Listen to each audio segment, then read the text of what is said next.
Hey, chicks, let's chat. So, this a little funny one today. To me, it's kind of funny. Um, what is the craziest thing that you have done in regards to like a man or a male? And I don't mean like, like, oh, I stayed with him while he was cheating. I don't mean like that. I mean like something that probably like after you did it, it was funny, y'all was laughing, and probably it was real crazy to him, or what, I can't believe she did this. Like flat tires, all that type of stuff like that. Like, what's the craziest stuff y'all done did in regards to a man?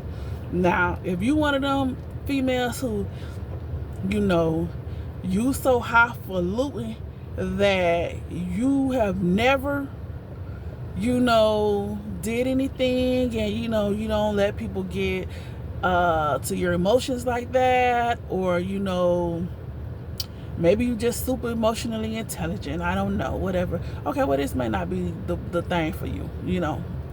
This may not be the video for you, right? Because I want to get a good laugh in the comments, right?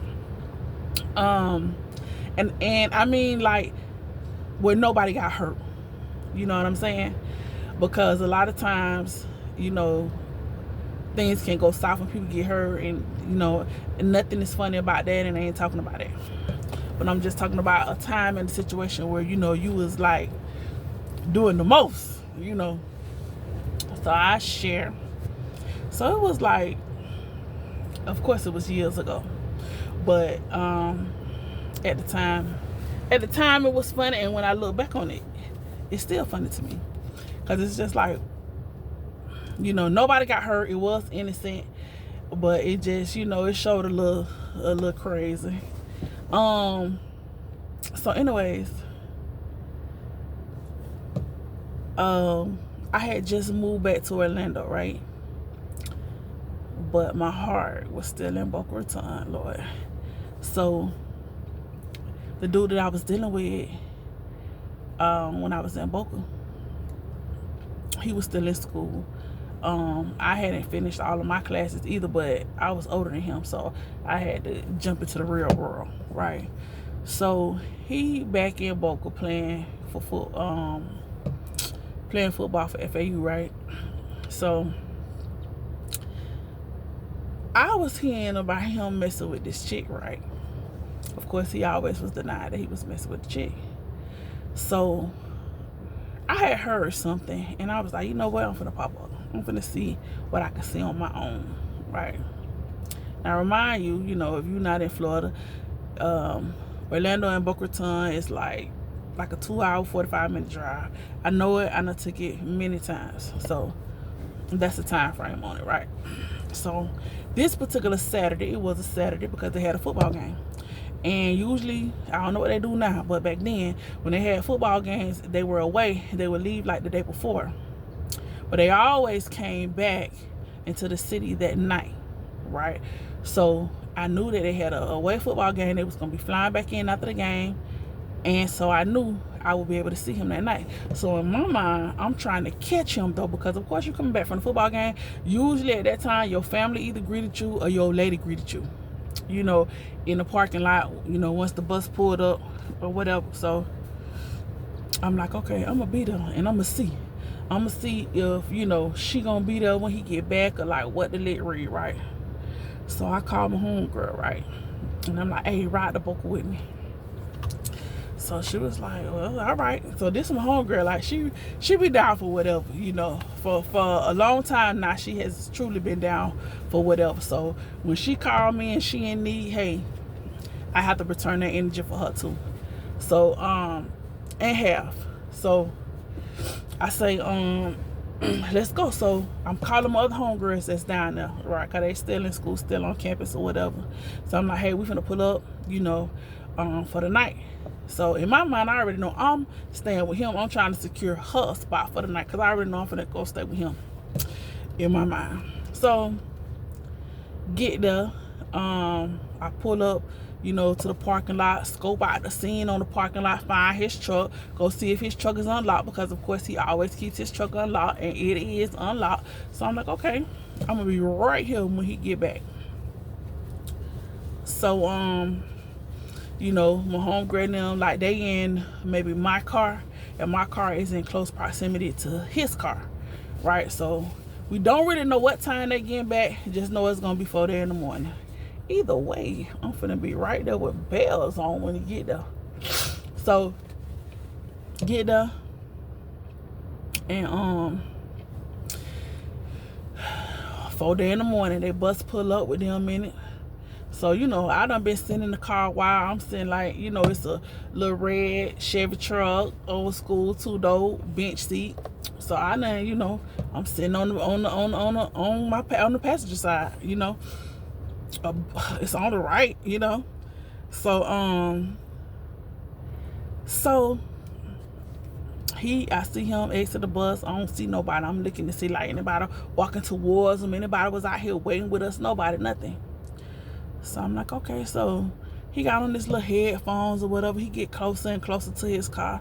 So then it's like he starts squinching his eyes, like, I know I don't see nobody in my car. Like, and then I guess he peeped that my car is like next to his car. So he like, man, what you doing? What you doing in my car? It was unlocked. He was like, where you going? With you? Let's go. He was like, man, yeah, let's go. Hey, I'm telling my homegirl and I'm like, hey, I'll see y'all in the morning. So he like, hey, y'all need to get her. No, they don't, because I'm going with you, right? So he just, like, blowed, like, he looking at me in total astonishment, amazement, like, what in the world are you doing here, number one? And then two, how you just sitting in my car? Like, that's weird. And I'm like, man, forget all that. Like, what's going on? I don't care nothing about how this look. I don't care that you think it's weird. I'm here now. It's happening. So yeah, you know, we go back to the house, whatever, like, you know. So, you know, of course he knew that's what I was trying to catch something.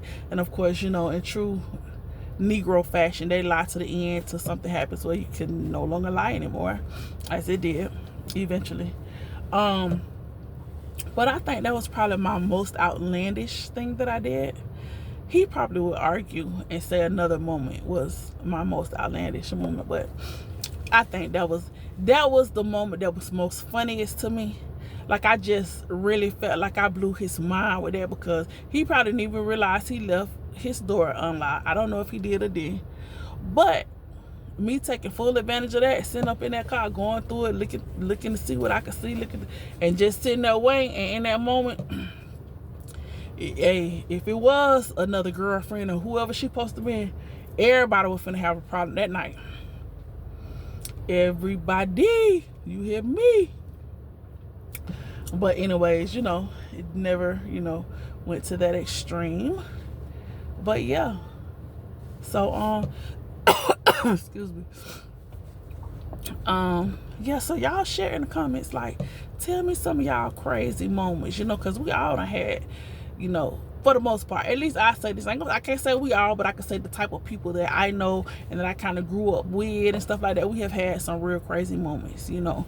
It's not like, now my crew, my clique, my circle, my tribe, we are definitely not the type of people who every time you look around we have something going on. Like, that's aggravating to me, you know. But it's like when we step, we big step. When it's gonna be something, it's gonna be something big. You know what I'm saying? And it might don't happen again, might don't happen for another few years, might never happen again. But it's like, okay, when we step, like, we was here, you're gonna know that, like, hey, we weren't playing, you know. So that, you know, was, you know, back in the day. And like I said, when I think about it now, I just die laughing, just because sometimes for me, I guess I have enjoyed, like, the surprise, the element of surprise from somebody else. Like, oh my gosh, I can't believe you did that. I think I enjoy that. I don't enjoy hurting anybody, but I enjoy doing something that is so extreme that you understand, like, don't play with me. It's like I go right to the edge the top of the limit, the top of the glass is about to spill over. Don't play with me. You know. But one thing I loved about him is that, like, he's a good sport. You know, it's not like I ever had to worry about, you know, oh, you gonna hit me, you gonna cuss me out bad, you know, like, no, he always was a good sport. It's like he understood that I'm going to go to a certain level. And, you know, he could bring me down from that certain level, but the thing he could not do is match my energy. Like, that's not his personality type to match my energy. And I don't ever think that that's a good thing to match a woman's energy, because then you're not a man. Then you matching my female energy. So both of us are in this situation where we like women. I'm a woman, and then you matching energy like you're a woman. And that has a tendency to turn me into a male. Because then I'm going to start huffing and puffing, punching my hands, cussing, carrying on like a fool, like a man. You hear me? Like, don't match my energy like, you know, woman, dude. Like, come on. The best thing, you know, and I give this advice to any man, when that girl is emotionally out of control, don't do what she do. Do the opposite. Number one, that's how you're going to get her respect. And number two, that's how you're going to calm her down. If you start acting like her, it's a recipe for disaster. And then that's when things go too far. That's when too many things get said. That's when you start saying those things that you can never take back. Somebody has to show up and be emotionally mature in those moments where the other person is being emotionally immature. And even when the roles are reversed, because yeah, sometimes dudes can have a bad day too, and they just, you know, going off of insecure and whining or whatever it is they're doing. If that woman starts to show up that same way, if she starts, now you're going to point out everything he done wrong, y'all not going to get nowhere. And in fact, you may go much lower than you ever intended. You know what I'm saying? Something simple goes way too far. And like I said, then you start saying things that you can't take back. Saying things you can never get back. And then that's when, you know, it's a no-no. So yeah, like I said, y'all share with me some of the things that y'all have done where you kind of, you know you went too far, but it was a little funny, you know. And let me say this, because it's always gonna be those people who, you know, they've never did this, never did that. Okay, maybe you lived a different kind of life. Maybe you were sheltered, so you never could do certain things. So it wasn't that you wouldn't have did it. It was just that you didn't have the opportunities to do it, you know, or you didn't have the boldness to do it. You didn't have the wherewithal to do it. So then now you could sit and say all the things you never did, never would do, knowing that the reality is that you never had the opportunity to do that. You didn't care enough. Somebody else didn't care enough to let you do it. You know, it just wasn't gonna happen, right? So miss me with those scenarios, if you will. You know, if you ain't never had a crazy moment with no man or whatever, cool. You know, if you have, you know, tell me all about it, because I love to hear it and laugh and just be like, oh wow, girl, you a crazy girl. But yeah, y'all have a wonderful Saturday. Stay safe.